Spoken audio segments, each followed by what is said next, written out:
What's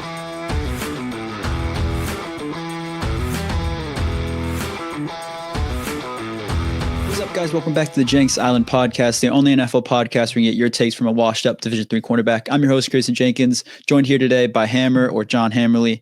In today's episode, we're going to be talking about our top interior defensive linemen in this class. It's a really loaded draft class. Last week, we brought to you the O-line. We kind of did both tackles and guards because we felt like that class, both of those classes are a little bit weaker than this one. We're going to be doing our top 5 interior D-line in a really, really stacked class. So I'm going to I think we could possibly give a couple honorable mentions, but we won't go too in depth into them as well. But starting right off, we'll be giving our lists first, and then we'll kind of break down the players afterwards because we have different orders, things like that.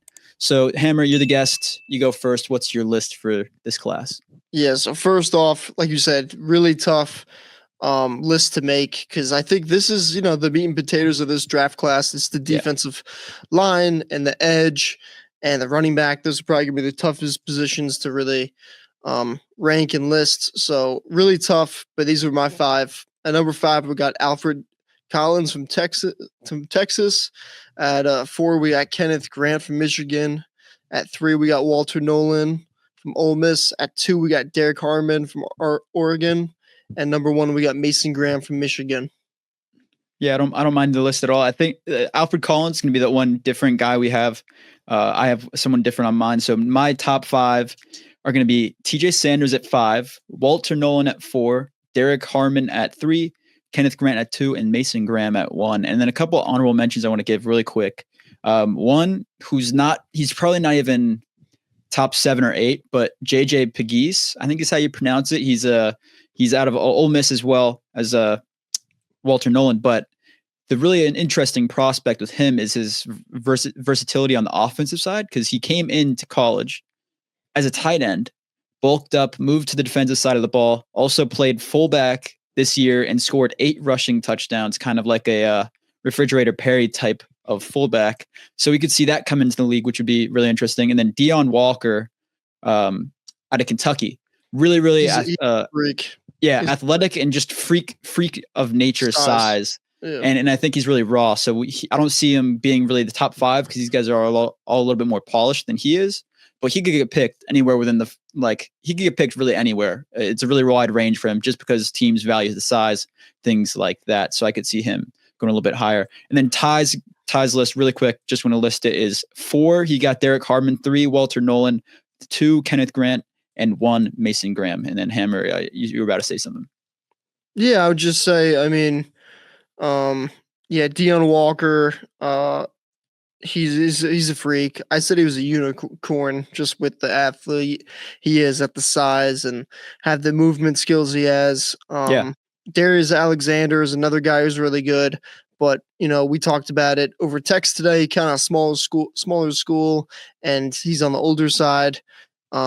Tyleik Williams from Ohio State, I think, is a good player too, who just didn't make the cut for me. I like this 2023 tape a lot. It's really interesting because if he would have went out to the draft, declared to the draft last year, he probably would have been the 3rd defensive tackle taken off the board. But he comes back to school another year, and now he's kind of like kind of late day 2 guy. And then they just had the combine today. We're recording this Thursday night, so shout out to CJ West. I want to watch his tape. He had a really big day at the combine. He looked really, really good.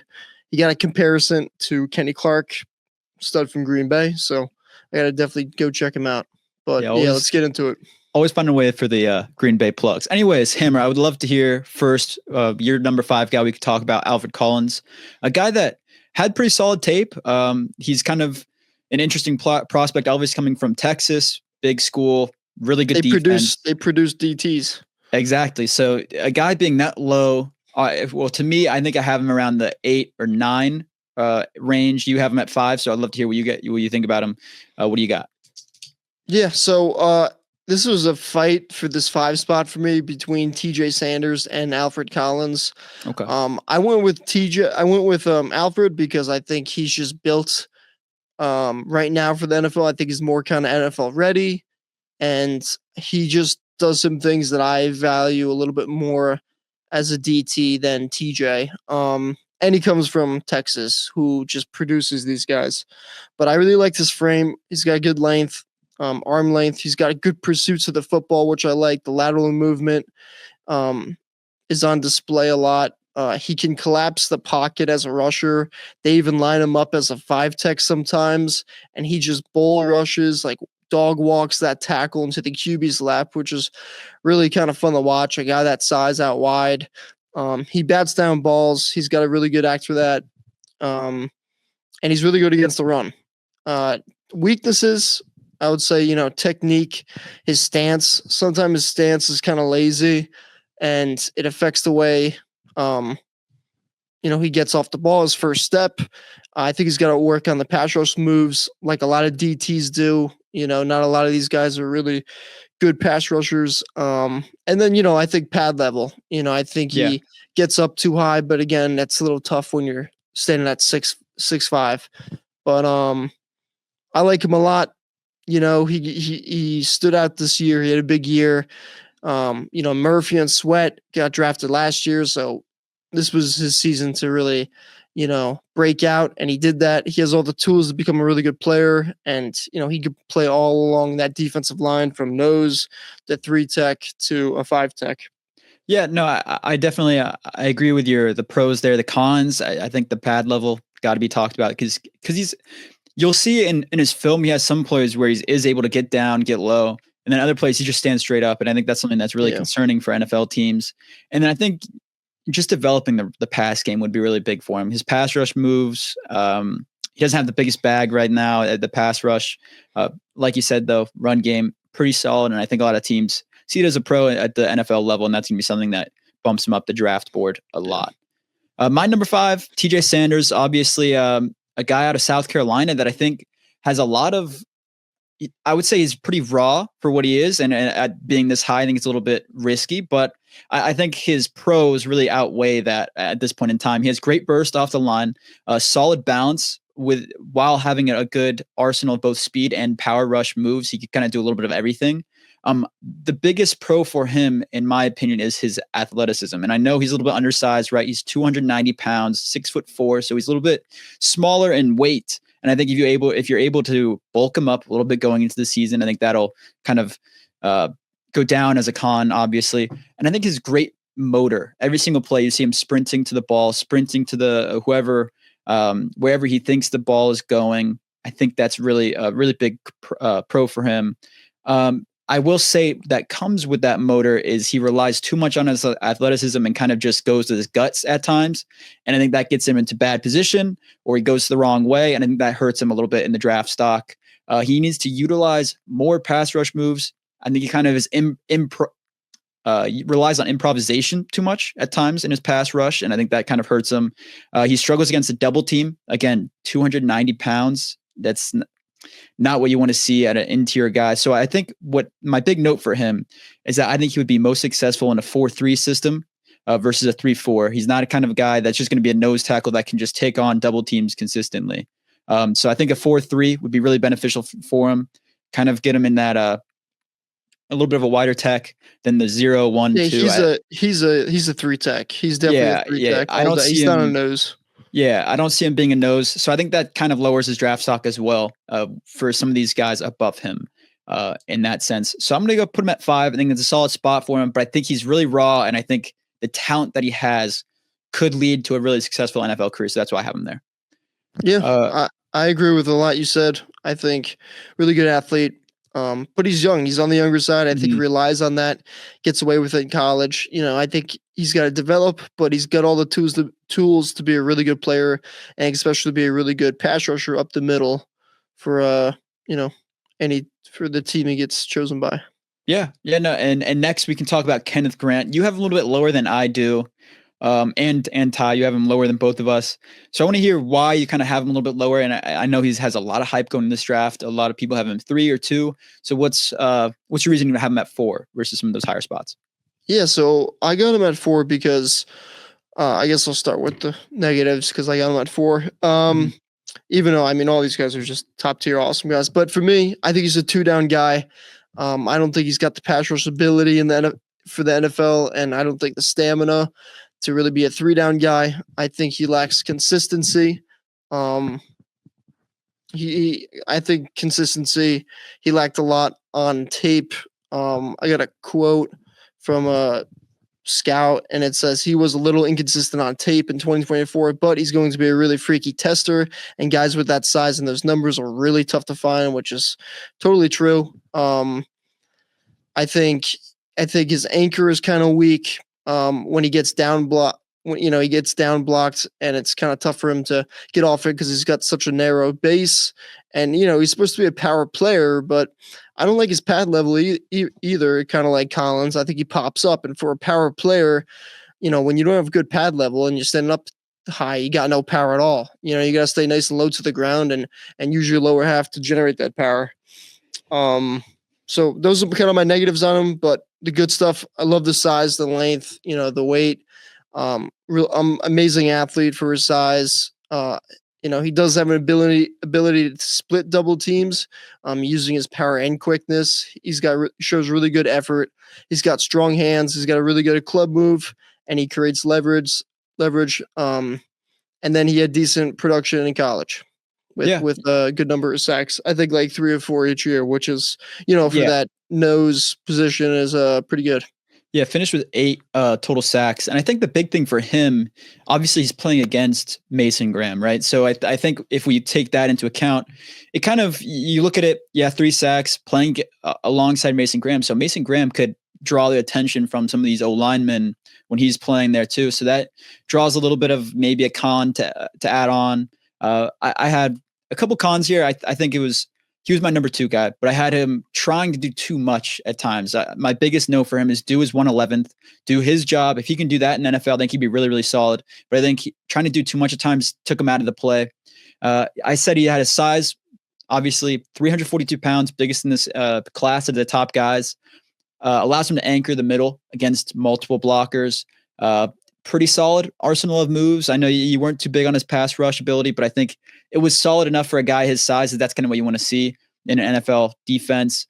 I like his motor. I know that you weren't too big on his motor. Like, he said he has a couple of plays, but I think he really is sprinting the ball most of the times. But like I said, I think that part of that is he's relying just too much trying to make plays that aren't his job, and that takes him out of the play sometimes. I did say that he moves really, really well laterally for his size, and I think he also uses his hands to block the ball in the pass game really well. He had 5 PBUs, second highest in this class, which I really liked as well for Kenneth Grant.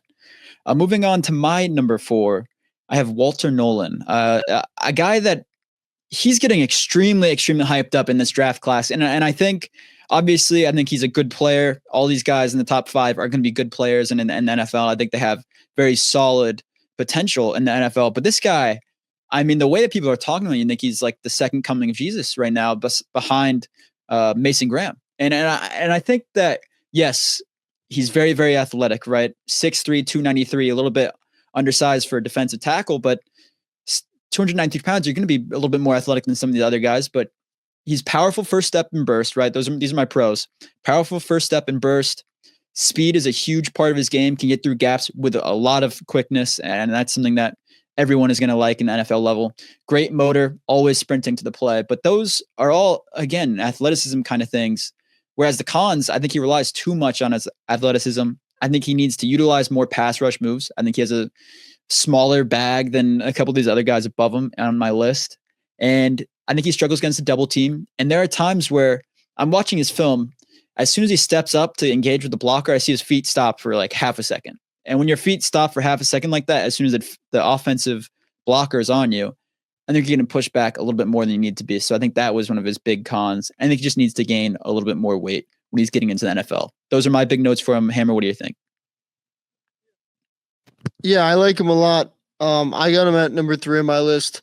I think a lot of people kind of maybe like you and Ty are turned off of him because I don't think he's got the splash plays on tape like some of these other guys do. I like him a lot. For me, pros, athletic talent, quickness. I like his size a lot. I think, he can add some weight, but I just think just turning on the tape and just looking at his body, I'm like, that's like an NFL player. What? No, you're just talking nothing. No. Continue. So I thought Pipsqueak.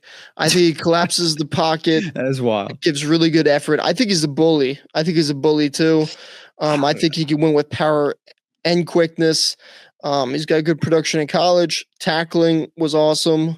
He only missed 4 tackles in his college career, 3 of them when he was a freshman. I know you and Ty don't really value that high tackling for defensive linemen, but that's crazy, but okay. And then I think the versatility too. I think he can play all along the defensive line. And then my negatives would say I think he's going to develop a better pass rush plan. Technique can get, a little lazy sometimes. Pad level, and with that pad level comes balance. There's a couple times where he just stops his feet, like you said, and he doesn't, and then he can get put on the ground. But yeah, I like him a lot. He was a 5-star recruit. I think he's honestly the second most NFL ready tackle in this draft. I think he's going to earn his teammates a lot of sacks because he's going to attract a lot of attention and do a lot of the dirty work. I think he's a 3-down player. Like I said, I think he's versatile, and I think he's going to be the best at a 3-tech, and he can even play some edge. Yeah, no, I mean, the big thing, obviously you mentioned how Ty and I don't really think the missed tackles are as big of a deal. And I think the only reason I say that is because if it's a massive, massive problem, right, with some of these guys, then yes, if they're missing every other tackle, make one tackle, you miss the next, that's an issue. But I think if you're missing 1 every 5 tackles, I'm not really too worried about it in the backfield, because most of the time, if you're slowing the running back down, making him cut to the right or left, slowing him down, I think another player will be there to make the tackle most of the time in the NFL. You'll see that happen. But yes, obviously, if they're missing tackles consistently, I think that is a bigger issue. But I mean, Walter Nolen, not a bad prospect, but I think the hype that he's getting is a little overblown. And I have the guys above him I think the guys above him can have a better instant impact than him, in my opinion. So that's why I have him lower on the list. So getting right into my number 3, your number 2, a guy that I think is way underrated right now in the draft, on the draft boards, Derrick Harmon out of Oregon, a guy that I think is a little bit underrated simply because of where he was at previously, right? He was Michigan State, didn't really do much to get him put on the map, and then went to Oregon and absolutely balled out. This guy had 43 hurries, according to PFF, 43 hurries as a defensive tackle, which is absolutely insane. If you tell me a defensive tackle is 43 hurries, 5 sacks, 2 PBUs, 4.95 40, redshirt junior, 6'5", 310 pounds. He has it all, right? I think that's kind of everything you're looking for in the frame, athleticism, 43 hurries as well. The statistics, me, big statistics guy. That's crazy to me. Pros, frame and strength allow him to be a great anchor in the run game against multiple blockers. His agility and hand usage in the pass rush is really, really good. Watching his film, that's one thing I like to see is his hand usage. Great arsenal of pass rush moves, and I think he was the highest PFF graded interior rusher, which is something I really would like to see as well. Even though PFF at times, we know they can be kind of shit. They might be completely wrong in sometimes. He needs to improve wrapping up and bringing his body in with tackles. So Hammer bringing in the missed tackles. This guy has a little bit of a problem with wrapping up. I see his relying on arm tackling a lot. That's something that needs to be worked on in the NFL, but I think coaches can get that out of him pretty quickly. And I think that kind of comes 43 hurries and only 5 sacks. So when you're thinking about arm tackling, things like that, you can get an arm on the quarterback with things like that, then you're looking at missed sacks. Pad level is a little bit inconsistent, more consistent than I would like to see. And it seems to, he seems to overrun ball handlers when he's getting into the backfield, just sprint by, not break down enough and runs past players, which is something that I think could be worked on pretty quickly as well in the NFL. What are your thoughts, Sam? Yeah, I like him a lot. Like you said, I think, the first thing that jumps out to you is just the freaky size and the frame he has. I really love his pass rush ability. The upper body strength he has, the quickness he can get into the backfield, the gap discipline. And like you said, I think the biggest knock on him is just finishing plays. Yeah. He's got to clean it up. And if he cleans it up, I think he could be a dominant player in the league. If he gives the right landing spot and this and that. I got this one quote, which I really liked a lot. He plays like a Raven or a Steeler. Off the tape, he reminds me of a young Cam Hayward, but bigger. So, I mean, I think, that came from an NFC executive, but when someone says you're playing like a Raven or like a Steeler, like to me, I'm just like, that's high praise because that's two organizations, two teams that play with just toughness, grit, and they just get after you. So I thought that was a pretty cool comment. And then for me, I just said he just needs to finish plays the way he starts them with power, and then from what I heard today, he crushed every interview in the combine. They said, great character. Like they love the person. So yeah, I'm really high on him. And I think after today and the show he put on, I think he really boosted his draft stock and I could see him going mid-first round now.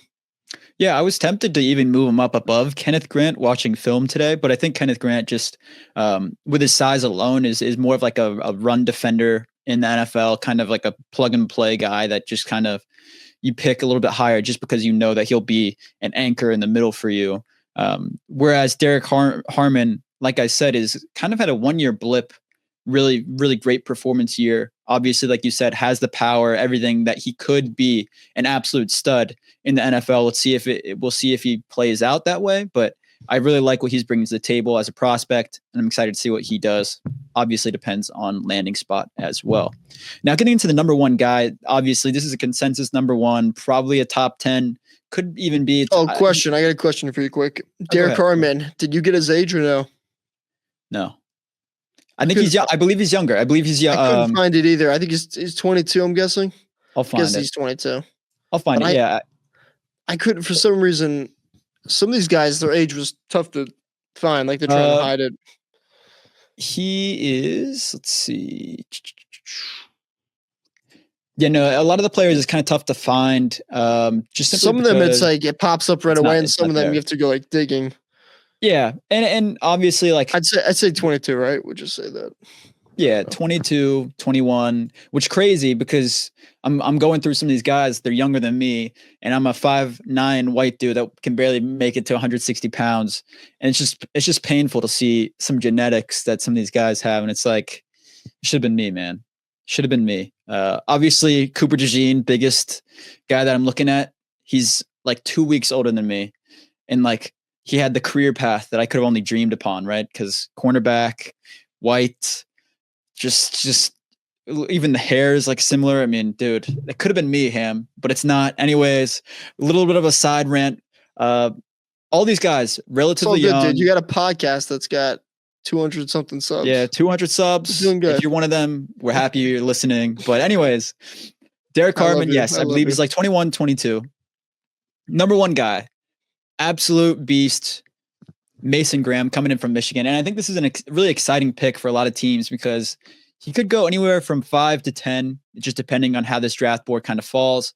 A guy that really, really high motor, but I know I've been breaking down the last couple guys first. So Hammer, I want to hear your thoughts first, and then I'll come in afterwards. Yeah, this guy's a stud. Positives: athletic ability, body control, explosive first step. He's relentless. He's a dog. He can convert speed to power really quick.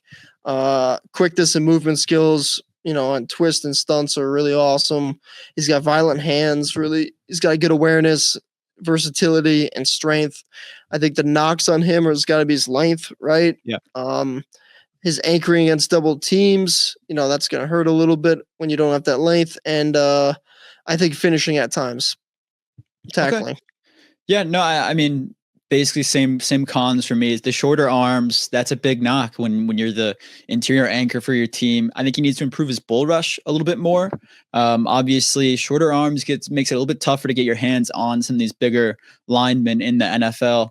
But I love his first step and his engagement with blockers. When he is able to get those shorter arms on the blocker, he does a great job of obviously shocking, stacking, and then shedding right away. Like he gets to the leverage where he needs to be on a run play, pass play, whatever it is, gets the leverage and then shocks and sheds the guy. And I think that's exactly what he needs to be this top defensive tackle, which he is.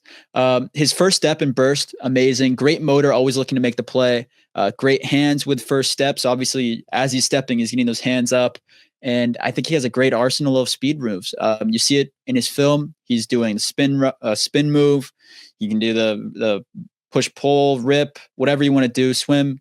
He's kind of doing everything. I think the bull rush, though, just needs to be a little bit improved.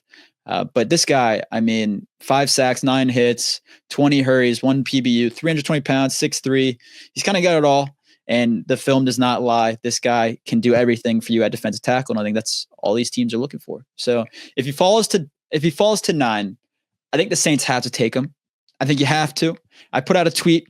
If the Saints, for some reason, stick to the 4-3 offense or 4-3 defensive line, you got the double stuffed Oreo nickname defensive line with with Cam Jordan possibly, Carl and Granderson on the outside, then Brissy and Graham on the inside. Be dynamic. It would be amazing. It would be a sick nickname, possibly a T-shirt that they could brand and put out there for the Saints defense. But obviously with oh my God, with Staley coming over, I think they're going to go to the 3-4 defensive line. So I don't really think it's going to happen. What a creep. Why is Staley creeper? One thing I want to add about Mason Graham, though. Yeah. I was just say, watching the combine today, Daniel Jeremiah mentioned it a lot, but he's a wrestler, big wrestler in high school, and I think that shows in his playing style and, just his mentality. And I was like, I wrote it down here in my notes, but I was like, does his draft stock maybe take a little bit of a dip after the combine and pro day? Because I think, he's an athletic dude, but he's not like the athletic tester type, right? He's not going to test like some of these other guys. So I'm like, of course he's not going to fall in the top 10, but like, could you see his stock fall a little bit? Maybe. I don't know though. But I could see it happening, right? If you think about it, with the athleticism and the combine performances that we're seeing from some of the players, you could see him fall a little bit. Just other positions moving up as the combine goes on. Obviously, I think you kind of see that. And if you think about it, like the depth of defensive tackle group could lead to him falling down a little bit of boards. People are like, teams think this position's a little bit more scarce. We're going to go a top guy in that position group over a defensive tackle and then grab a defensive tackle later. That could all happen. Again, like you said, it just kind of depends on how the board falls, I think he's going to do a couple of drills at the pro day. I don't think he did anything at the combine running wise. So we'll see how he does. I think he's going to do the bench press tomorrow. Yeah. A lot of the interior D-line guys are going to do the bench press. A lot of them skipped out on the 40-yard dash, which, I mean, it makes sense, right? If you're thinking about it, like, you're not focused on sprinting 40 yards as an interior D-line guy. You're worried about the push, stacking, push-pull, things like that. So that's kind of what they're more worried about there. Anyways, that's going to do it for our rankings. I think all these guys, right, top 5 are all solid. And then you even have outside the top 5, you can probably go from 5 to 10, and all of those guys could have solid impacts in their first year in the NFL. So we did the top 5, but again, really deep class. Want to just reinstate that in everyone's minds. So we're excited for this draft class. We'll be doing next week. We got tight ends coming out, which is an exciting class. I know I did my first round mock draft, and I had I'm blanking on his name. The Bowling Green kid. Bowling Green. I don't know. Hannon? No, maybe Hannon. Blanking on his name right now. But I had him going to the Chiefs as the Travis Kelce successor. Travis Kelce said he's coming back today. But will be Harold Fannin. Yes. Harold Fannin said so I think he could come in as the Travis Kelce successor. Kelce coming back next year, kind of coach him up for a year and then let him ball out after that. But anyways, that's a little bit of a sneak peek into next week. We'll be talking about tight ends. We'll be going week in, week out from there. And then 2 weeks from now is free agency. So we'll do a free agency episode doing free agency predictions, things like that. Hammer, do you have any closing arguments or opinions, anything like that? No, I'm excited. Combine weekend. Let's enjoy it. Let's get our hopes high and make crazy predictions. Like, Shamir Stewart's going to be a top 5 pick. Dude, I mean, that's a little wild, but it's not. Everyone says now he's a lock for top 10. Dude, he definitely moved up draft boards. Oh, I'll say that. Definitely. But how much? And obviously with Abdul Carter kind of getting some injury news today that came out. I don't think it hurts his. I think he's going number one. No, yeah, Hammer has him number one. I think he definitely is top 5 no matter what. But obviously we see some of these guys moving up, some of these guys moving down as the combine goes on. So it'll be exciting to discuss in the next few weeks. Anyways, that'll do it for this episode. Make sure to check us out on social media at Jenks Island and wherever you get your podcasts at Jenks Island as well. And we will see you guys next week.